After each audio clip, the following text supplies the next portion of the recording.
Okay, this is continuing with question 5 of November 2020, paper 2, trigonometry graphing exam, trigonometry part. Okay, let's see here. The next question, we've got this graph with this f of x is minus a half cos x and g of x is sine of x plus 30. They give us the graph, the two functions, and they just say, what's f of 180 minus g of 180?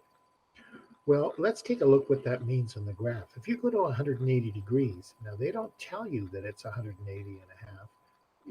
You have to figure that out. And all you do is take 180 and put it into this function. Negative a half times the cosine of 180, and your calculator tells you it's a half.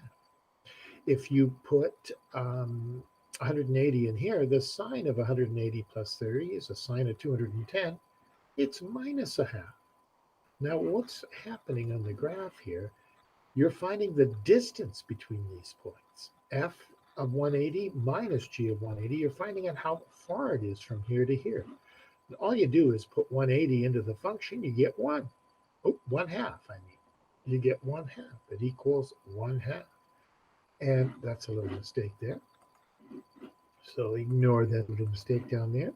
Just ignore that. That should be f of 180 equals a half. And this one here, a g of 180 is minus a half. And when we subtract them, minus minus makes a plus. The distance between these two, f of 180 and g of 180 is 1. And that's your answer. Let's take a look at the next one, 5.4.1. Now this one's kind of interesting. We don't even have to look at the graph to know what's going on here. It says, use the graphs, at least to get started. Use the graphs to determine the values of x for which f of x minus 10 is equal to g of x minus 10. Well, by subtracting 10 degrees, what's happened is both of these graphs have moved exactly 10 degrees to the right.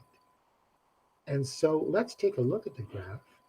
If we move both of these graphs 10 degrees to the right, well, here we are at 130.9 degrees.